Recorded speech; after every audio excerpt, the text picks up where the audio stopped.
Mais nous allons prendre le livre d'Éphésiens. Éphésiens chapitre 2. Quand Dieu créa les cieux et la terre, il a créé. La Bible nous parle du pot et du potier. Si le pot a été créé par le potier, c'est que le pot a une importance vis-à-vis du potier et il va s'en servir. Nous sommes tous là à penser que on est sur la terre, mais c'est Dieu qui a été créé pour nous bénir. Amen.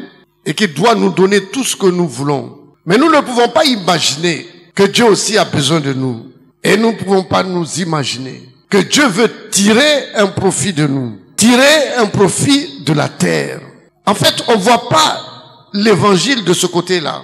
Ainsi, depuis un certain temps, je prêche sur le royaume pour que vous puissiez comprendre les rapports. Parce que si vous êtes ignorant des rapports, vous n'allez pas dans la vérité. Beaucoup de personnes s'imaginent que Dieu est obligé de nous bénir.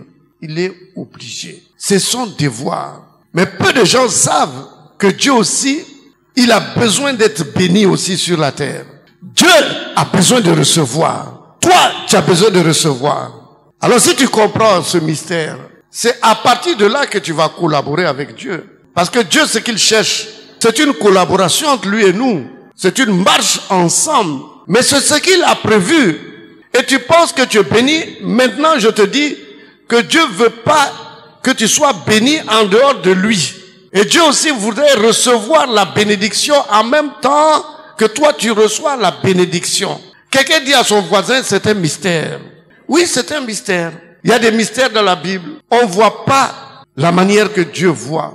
Et ces temps-ci, il faut qu'on vous amène dans la dimension de la vérité et de la réalité. Dans le livre d'Éphésiens, Éphésiens 2, chapitre 2, au verset 22, vous allez découvrir quelque chose qui va vous étonner. La Bible dit, en lui, vous êtes aussi édifiés pour être une habitation de Dieu en esprit. Vous marchez comme ça, mais vous êtes l'habitation de Dieu. Si vous êtes l'habitation de Dieu, la première préoccupation, il faut que cette habitation soit vraiment une habitation pour lui, pour qu'il gagne. La deuxième préoccupation, étant dans cette maison, il faut que lui aussi soit heureux, comme toi tu es heureux. Vous êtes indissociables, c'est pas possible. Dès le départ, la Bible dit qu'il a mis l'homme ici comme un poteau. Mais la Bible dit qu'il a soufflé. Le souffle qui est en lui, il l'a donné à l'homme pour que l'homme et lui doivent être un. Dans votre tête, c'est vous qui dissociez ça.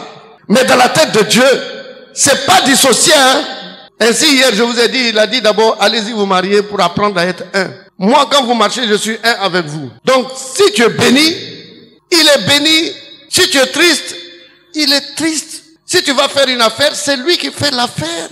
Mais comment l'affaire peut marcher si un des associés pense autrement, ne défend pas cette unité, ne va pas dans ce même contexte que lui, il a créé. Il n'a pas créé la division entre l'homme et lui, c'est faux. Nous l'avons trahi par Adam, mais il a continué à venir vers nous et jusqu'à présent, il vient vers nous. Il nous donne des secrets, des grands secrets. Il faudrait que vous étudiez ça et puis vous changez de comportement. Mais comment Dieu peut être avec toi et puis tu peux avoir des problèmes? Comment Dieu te dit, tu es mon habitation, j'habite en toi et tu connais l'échec?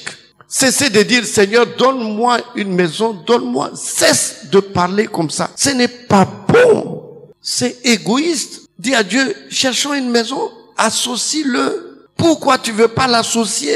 Il n'attend que ça pour faire éclater sa gloire dans ta vie. Vous savez, au départ, il a créé Adam, il a laissé Adam comme ça. Adam l'a trahi. Et il a repris encore. Mais la formule qu'il a prise est la meilleure formule. Il dit que pour que l'enfant ne fasse plus de bêtises, je rentre dans l'enfant. Si je suis dans l'enfant, je peux mieux protéger l'enfant. Mais même quand il rentre en toi, tu l'associes pas. Et tu fais des prières qui sont pas bien. Ce sont des prières égoïstes. Arrêtez-moi ça. Arrêtez ça. On ne peut pas prospérer en pensant qu'en nous. On pourra prospérer en disant que si je prospère, Dieu prospère. Vous êtes deux ensemble. Lui aussi, il a besoin de recevoir. Par exemple, quand je dis dans l'alliance, il faut donner. Et d'autres disent, bon, j'ai pas l'argent, je ne donne pas. Mais tu n'as rien compris. Parce qu'il y a quelqu'un qui entend en toi là. Il veut recevoir. Si toi tu donnes, que tu n'as pas d'argent, lui, il veut aussi recevoir. Qu'est-ce qu'il va faire? Il va se débrouiller pour mettre l'argent dans ta main pour que tu puisses donner, pour que ensemble vous recevez. Mon discours est clair. La Bible dit, c'est avec Dieu nous ferons des exploits. Ce n'est pas nous seuls. La Bible dit, si Dieu est avec toi, qui peut être contre toi? Donc, dans la parole de Dieu, Dieu te dit avec toi. Je fais une société avec qui? Avec qui? Avec Dieu. Amen. Même dans le mariage, il dit l'accorde à... Quand est-ce qu'on va prendre le temps de cesser de faire des prières bizarres? Des prières qui portent peu. Moi, je le comprends. Hein. Lui, il a fait son plan. Il dit que lui et toi, vous travaillez ensemble. Toi, tu fais seulement toujours, tu dis, Dieu donne-moi, Dieu donne-moi. Il dit, mon petit, je suis pas ton boy. C'est quoi même? Je suis pas ton boy. Moi aussi, je vais travailler et ça va nous rapporter, nous deux. Je suis sûr et certain que quelqu'un va avoir le renouvellement de l'intelligence ce matin. Dans l'exposé de la 4e dimension, on n'a pas besoin de discours. Tout ce qu'on a besoin, c'est de passer à l'essentiel. Moi, j'ai fini de prêcher, hein, parce que je vous ai communiqué quelque chose qui est plus que milliard. Teste ça. Désormais, tout ce que tu fais, dis à ton Dieu, faisons. Amen. Le titre de mon message aujourd'hui, c'est transférer. Amen. Les choses qui sont préparées au ciel par Dieu deviennent ton héritage à toi. Et du ciel, cela est transféré où? Sur la terre. Pendant que c'est transféré sur la terre, lui-même il est là, il reçoit aussi. C'est là que tu vois, tu te dis, mais attends, le monsieur là, il est intelligent. Donc, ce n'est pas pour rien, il a créé la terre. Quand Satan s'est approché de lui, Satan lui a dit, donne-moi la terre. Il a dit non, qu'il a un plan pour la terre. La terre, c'est vous. Vous êtes béni. Qui est béni? Qui est béni? Il est béni aussi. Mais est-ce que tu penses à ça? Toi, tu te dis, Dieu est tellement puissant. Il est tellement grand. Il n'a pas besoin de la terre. Il n'a pas besoin de la joie que j'éprouve quand on me donne une voiture. Quand je suis en joie. Mais qui a créé la joie? Dieu dit qu'il est là.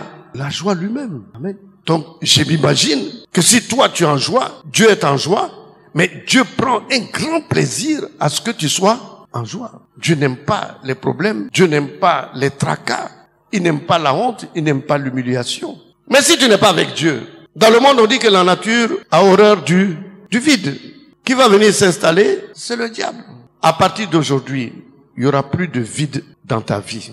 Le vide là sera comblé par le Saint-Esprit au nom de Jésus. Alléluia. Amen.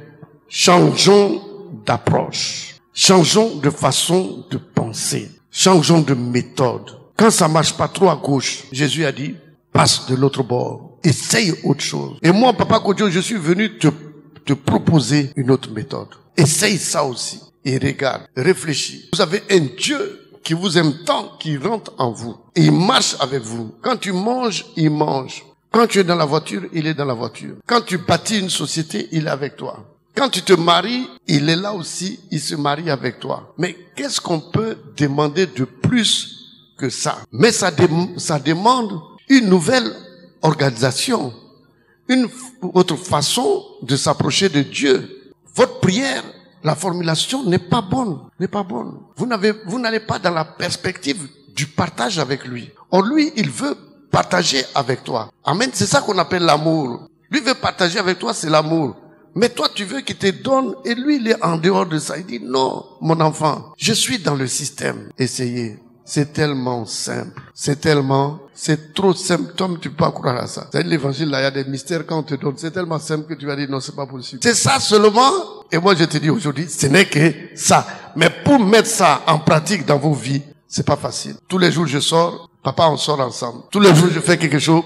Papa, faisons ça ensemble. C'est avec le temps que vous allez vous adapter. Mais ma prédication aujourd'hui, c'est de t'amener la lumière. Une grande lumière dans ta vie. À comprendre le secret. C'est ça le secret. Amen. On a écrit un livre, le secret. Mais c'est pas le secret. Le secret, c'est le partage. Le secret, c'est Éphésiens 2 que je viens vous lire ici. Le secret, c'est ça. Un tout petit verset qui est dangereusement dangereux. Au nom de Jésus. Amen. Le secret. Quelqu'un s'élève, dit à son voisin, le secret. As-tu le secret? Tu es déjà sauvé. Vous voyez pourquoi je vous dis que tous les dimanches doivent être des dimanches de célébration. Nous sommes arrivés à un temps, à une certaine hauteur spirituelle qu'on ne peut remercier Dieu. Et ça encore, je vous donne le secret. Par exemple, sur la terre, on travaille. Mais au ciel, on travaille pas.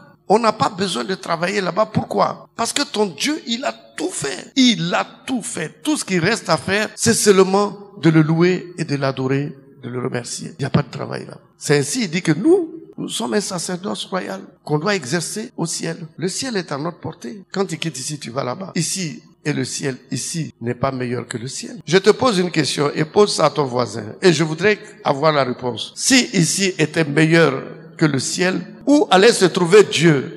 Pose la question à ton voisin. Et je prie que cette année-là, vous ayez une pensée d'amour pour Jésus-Christ de Nazareth. Il faut pas l'exclure. C'est quelqu'un qui nous a suivis. Il a quitté le ciel. Et il est venu où? Sur la terre. Il est venu pour mettre le royaume sur la terre. La Bible nous dit qu'il est venu vers les siens. Et les siens l'ont point. Qu'est-ce que les siens ont fait? Ils l'ont crucifié. Malgré ça, il nous suit jusqu'à présent. Il nous suit au point de cette fois-ci essayer de régler son erreur. Il rentre en nous. Maintenant, il est en nous, il veut que nous puissions collaborer et le comprendre. Aujourd'hui, tu as reçu ce secret. Et je peux te dire que ta vie va complètement changer. Un demi-tour de 180 degrés maintenant. Amen. Tu allais vers le mal, brusquement, tu seras poussé à aller vers la prospérité, l'élévation, les valeurs positives. Dès que tu comprends ça, tu es libéré. Et moi, je vois dans cette salle des personnes qui seront libérées dans 3 mois, dans 4 mois, dans une semaine. Tu seras complètement libéré parce que tu es dans la meilleure perspective. Aujourd'hui, vous